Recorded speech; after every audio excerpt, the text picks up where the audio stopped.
बिहारी मजदूरों को गाली देने वाले सत्यराज, बिहारी मजदूरों का मजाक उड़ाने वाले सत्यराज जो डीएमके के समर्थक हैं, उनके खिलाफ तेजस्वी यादव का एक ट्वीट तक नहीं आता है कि जैसे ही मैं बोलूंगा कि मैं ये बात बोल रहा हूं, वैसे ही तमिलनाडु में तेजस्वी यादव जी फोन करा के जो है मेरे ऊपर एफआईआर करा देंगे। तो कह रहे हैं कि बिहार में कुछ नहीं है, वो बिहार के मजदूर हमारे यहाँ आते हैं, इन्हें द्रविडियन बनाओ, इन्हें द्रविड़ संस्कृति सिखाओ और भी बहुत सारी चीजें बोल रहे हैं। जब हम एक देश बन जाते हैं तो तमिलनाडु के नेताओं ने ऐसा क्यों ठान लिया है कि बार बार जो है उनकी राजनीति जो है वो बिहारी मजदूरों पे आके टिक जाएगी, सनातन विरोधियों पे टिक जाएगी। तेजस्वी यादव जी का कोई प्रतिक्रिया इस पे नहीं आया, इंडी गठबंधन के किसी भी नेता का प्रतिक्रिया इस पे नहीं आया। जो सनातन को गाली देता है उसके साथ बर्थडे मनाने वाले आरजेडी के युवराज जो है जंगल राज के राजकुमार तेजस्वी यादव को सबक सिखाएंगे। कटप्पा का नाम आप लोगों ने सुना ही होगा, बाहुबली को क्यों मारा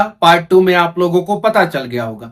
लेकिन यही कटप्पा बिहार के मजदूरों को गाली क्यों दे रहे हैं, बिहार के मजदूरों के बारे में उल्टा सीधा क्यों बोल रहे हैं, शायद आप लोगों को नहीं पता चला होगा। बाहुबली के कटप्पा ने यूपी बिहार के मजदूरों का उड़ाया मजाक। ये मेरा कहना नहीं है, ये एक पोर्टल है ऑफ इंडिया, उसका कहना है। क्योंकि जैसे ही मैं बोलूंगा कि मैं ये बात बोल रहा हूं, वैसे ही तमिलनाडु में तेजस्वी यादव जी फोन करा के जो है मेरे ऊपर एफआईआर करा देंगे। डीएमके पार्टी एक ऐसी पार्टी जो सनातन मिटाने का जो है सपना जो है अपने दिलों में सजा के रखी है, और उसी डीएमके के मुख्यमंत्री एमके स्टालिन के बर्थडे में तेजस्वी यादव जाते हैं।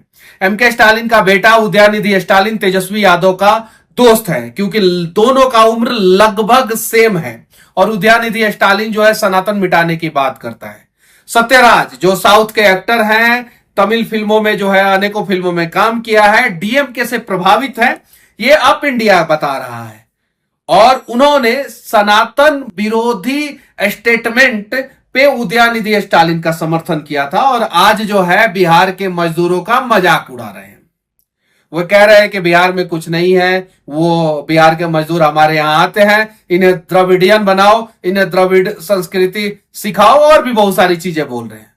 द्रविड़ संस्कृति सीखना कोई गुनाह नहीं है, लेकिन किसी दूसरे राज्य के लोगों का मजाक उड़ाना गुनाह है। अगर तमिलनाडु के लोग जो है कर्नाटका में काम कर रहे हैं या केरल में काम कर रहे हैं, और केरल या कर्नाटका के लोग जो है तमिलनाडु के लोगों का मजाक उड़ाएं, तमिलनाडु के लोग जो है श्रीलंका में है, तमिलियन है, श्रीलंका के लोग जो है अगर तमिलनाडु का मजाक उड़ाएं तो बुरा लगता है कि नहीं। तमिलियन लोगों का अगर श्रीलंका में जो है तमिलियन लोगों के साथ गलत होता है, तो हमारे जो लोग हैं आर्मी में है, वो लोग भी जाके जो है श्रीलंका में जो है 1990 में जाके अनेकों तमिलियन को बचाया। उस समय जो है हम एक देश बन जाते हैं। जब हम एक देश बन जाते हैं तो तमिलनाडु के नेताओं ने ऐसा क्यों ठान लिया है कि बार बार जो है उनकी राजनीति जो है वो बिहारी मजदूरों पे आके टिक जाएगी, सनातन विरोधियों पे टिक जाएगी। अब तो ये हुआ कि सत्यराज जो तमिलनाडु के फिल्मों में काम करते हैं, तमिल फिल्मों में काम करते हैं, वो भी बिहारी मजदूरों को गाली दे रहे हैं। तेजस्वी यादव जी का कोई प्रतिक्रिया इस पे नहीं आया, इंडी गठबंधन के किसी भी नेता का प्रतिक्रिया इस पे नहीं आया। 2025 में चुनाव है और हम बिहार के लोग जो है ये इंडी गठबंधन वाले को सबक सिखाएंगे। जो सनातन को गाली देता है उसके साथ बर्थडे मनाने वाले आरजेडी के युवराज जो है जंगल राज के राजकुमार तेजस्वी यादव को सबक सिखाएंगे। बिहारी मजदूरों को गाली देने वाले सत्यराज, बिहारी मजदूरों का मजाक उड़ाने वाले सत्यराज जो डीएमके के समर्थक हैं, उनके खिलाफ तेजस्वी यादव का एक ट्वीट तक नहीं आता है। लेकिन मनीष कश्यप जब बिहारी मजदूरों के लिए आवाज उठाता है तो उसके ऊपर एफआईआर हो जाता है। जरा सोचिए कि ये दुर्भाग्य है बिहार का कि बिहारियों के समर्थन में बिहार के नेता ही नहीं खड़े होते हैं। सत्यराज, आपको किसी ने ये हिम्मत नहीं दिया है कि खूबसूरत देश भारत में किसी भी राज्य के लोगों का आप मजाक उड़ाएं। लेकिन कमाल की बात यह है कि हमारे बिहार के नेता ने ही बिहार को बर्बाद कर दिया।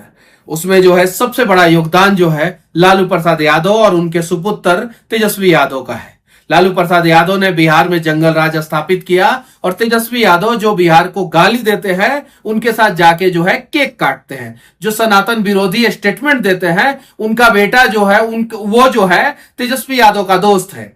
और जो सत्यराज बिहारी मजदूरों का मजाक उड़ाता है उसके खिलाफ एक शब्द तक नहीं बोलते हैं। आखिर क्या जरूरत पड़ी तमिलनाडु में तो अभी चुनाव भी नहीं है, लोकसभा का चुनाव भी संपन्न हो गया, फिर भी जो है बिहारी मजदूरों का मजाक क्यों उड़ाया जा रहा है।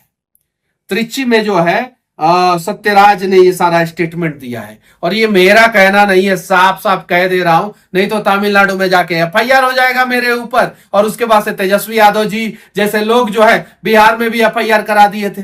बिहारी मजदूरों को समस्या होता है कि नहीं।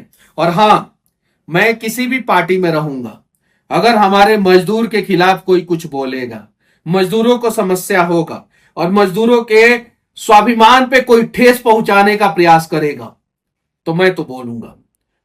मैं बिहार के सभी पार्टी के नेताओं से कहना चाहता हूं कि आप लोग जो है सत्यराज का विरोध करें। क्यों ये बिहार के मजदूरों का जो है मजाक उड़ाएंगे, क्यों? और ये अप इंडिया का खबर है, आप देख सकते हैं, अप इंडिया का खबर है।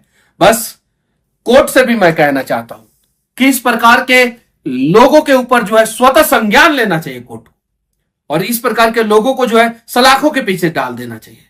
बाहुबली में आपके अभिनय से जो है वो पूरा देश जो है वो कह रहा था कि आप जो है अच्छे व्यक्ति हैं, अभिनय अच्छा करते हैं, लेकिन एक एक्टर, एक अच्छा एक्टर, अच्छा इंसान हो सकता है, इसकी कोई गारंटी नहीं है। और आपने साबित कर दिया कि आप बाहुबली में एक अच्छा एक्टर थे, लेकिन रियल लाइफ में एक घटिया निहायती कमीना इंसान है सत्यराज।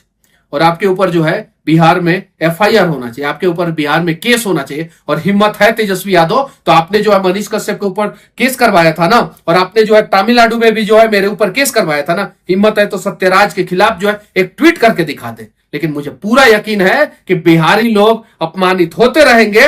आपने अपने पिताजी से सीखा है ना, आपके पिताजी ने क्या किया था जब बिहार और महाराष्ट्र में जो है राज ठाकरे का मन से जो है बिहार के लोगों को मार के वहां से भगा रहा था। उस समय आपके पिताजी का एक स्टेटमेंट आता है कि हम जो है जू और चपाती पे आके जो है छठ मनाएंगे।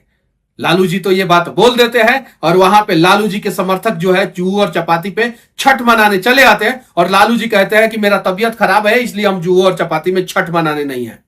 आपके पिताजी ने तो यही किया था, बिहारी लोगों को जो है मार खिलवाया था, साजिश करके मार खिलवाया था। आपके पिताजी ने मार खिलवाया था, साजिश करके मार खिलवाया था। जू और चपाती में छठ मनाने नहीं गए, पहले उकसा दिए और उकसाने के बाद शांत हो गए, नहीं मनाने गए।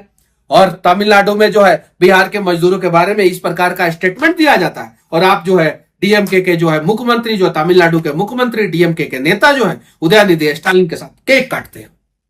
लालू जी भी इस पे कोई ट्वीट नहीं करेंगे, क्योंकि उन लोगों को भी पता है, फूट डालो शासन करो। इन लोगों ने अंग्रेजों से सीखा है। तेजस्वी जी, आप लोगों ने भी अंग्रेजों से सीखा है। आपस में जो है जातीय उन्माद, जातीय हिंसा फैलाने का प्रयास करते हैं, बिहारी को जो है दूसरे राज्यों में पिटवाते हैं और बिहार में राजनीति करते हैं। बस मैं विनती करूंगा कि तेजस्वी यादव जी, हिम्मत है तो तमिलनाडु के मुख्यमंत्री से फोन करके पूछिए कि सत्यराज ने ऐसा क्यों बोला है, और हिम्मत है तो आरजेडी जो है बिहार में सत्यराज के खिलाफ जो है एफआईआर करके दिखाए। हिम्मत है तेजस्वी यादव जी तो उदयनिधि स्टालिन के खिलाफ जो है बिहार में एक एफआईआर करके आप दिखाओ। लेकिन मुझे पता है कि आप एफआईआर नहीं करोगे, क्योंकि उदयनिधि स्टालिन सनातन विरोधी है और आप लोग भी सनातन विरोधी हैं। उदयनिधि स्टालिन जो है और सत्यराज जो है वो बिहार विरोधी है, और आप लोग भी बिहारी होने के बावजूद जो है बिहार विरोधी हो। और बिहार के मजदूरों के स्वाभिमान पे कोई भी ठेस पहुंचाएगा, मनीष कश्यप खड़ा मिलेगा। मनीष कश्यप 1 इंच भी पीछे नहीं हटेगा, 1 इंच भी अपने स्वाभिमान के साथ समझौता नहीं करेगा जब बात आएगी बिहार के मजदूरों की, और जब बात आएगी बिहार की। बस मेरे बिहार के मजदूर भाई, हाथ जोड़ के विनती करना चाहता हूं, 10 साल के अंदर पलायन का दर्द जो है वो बिहार से पूरी तरीके से उखाड़ के फेंक देंगे। एकदम वादा करता हूं कि फिर मजबूरी में बिहार का कोई व्यक्ति जो है वो मजदूरी करने बाहर नहीं जाएगा। ये वादा है। 2024 2034 से पहले जो है वो पलायन जो समस्या है वो बिहार से खत्म हो जाएगी, और 75% पलायन की समस्या जो है ना वो 2030 से पहले हम लोग किसी भी हाल में खत्म कर देंगे। बाकी मजदूर, आप लोग एकदम मजबूती के साथ काम करना, कहीं भी रहना, और कहीं भी समस्या हो आप लोग जो है मेरे से संपर्क करें। हम जो है आप लोगों के पास पहुंचेंगे और आप लोगों की समस्या का समाधान करेंगे। वो हमें चाहे किसी से भी क्यों ना लड़ना पड़े, किसी से क्यों ना लड़ना पड़े, हम लड़ेंगे, लेकिन बिहार के मजदूरों के साथ हम जीवन भर खड़ा रहेंगे। जय हिंद।